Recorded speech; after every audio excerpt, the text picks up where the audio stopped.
এই কত বেলা হয়ে গেছে, তুমি খাওয়া দাওয়া করে নেও না কেন? আরে খাবো তো, তোমরা খাইছো না, আমি একটু পরে খাবো। তা আমাদের খাওয়ার সময় আমি বললাম যে আমাদের সাথে খাইতে বসো, তা খাইতে বসলাম না কেন? আরে তখন আমার ক্ষুধা লাগে নাই, তোমরা খাইছো না, আমি খাবো আমার সময় আমার মতো। ছোট ভাই আসছে, বললাম একসাথে মিলেমিশে খেয়ে নি যা যা আছে।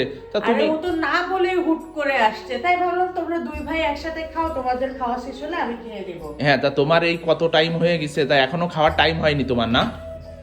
বললাম তো খাবো, এই যে একটু টেবিলটা গোছাচ্ছিলাম, একটু পরেই খাবো। তা তুমি যে খাবা তা কি কি আছে আমাকে একটু দেখাও তো।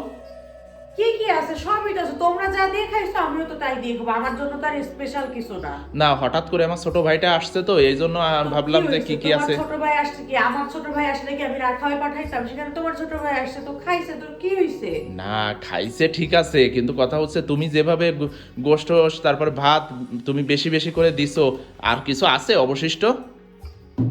ছেলেটা এত দূর থেকে আসছে, তো ওকে বেশি বেশি দিব না? আছে, আমি খাবো, তুমি দেখি যাও তো, এখন দেখি যাও। দেখি কই কি ভাত আছে, ভাত কতটুকু আছে দেখি।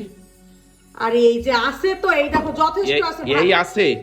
যা ভাত আছে আমার হয়ে যাবে, বলছি না? এই ভাতে তোমার কি হবে?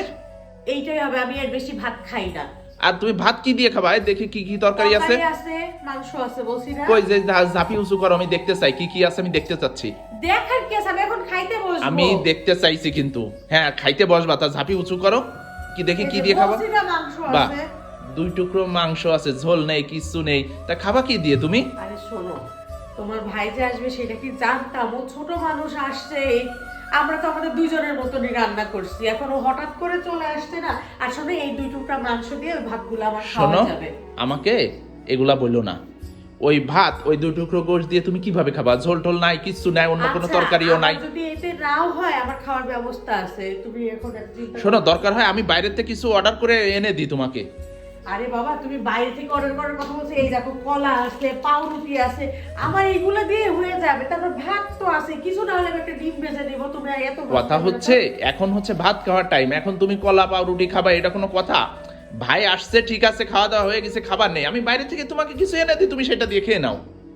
আমি বলছি না, এই সংসারের জন্য কি করতে হবে না হবে আমি তো বুঝি, তাই না? আর আমার কতটুকু খাইতে হবে না হবে এই চিন্তাটুকু তো আমার মাথায় আছে।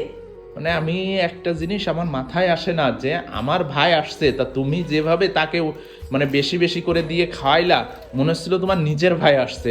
মানে আমার ভাইয়ের প্রতি এত দরদ দেখে সত্যি আমার ভালো লাগছে। আরেকটা জিনিস, মানে আমার সংসারে তুমি মানে যেভাবে পরিশ্রম করো, মানে তোমার না দেখলে আমি বুঝতাম না যে আসলে সংসার জীবনে মানে কি বলবো, যে বৌমারা বা বউরা যে এত স্যাক্রিফাইস করে, তা তোমারে দেখলে আসলে বোঝা যায়। তোমার ভাই মানে তো আমার ভাই, তোমার মা মানে আমার মা, তোমার বোন মানে আমার বোন।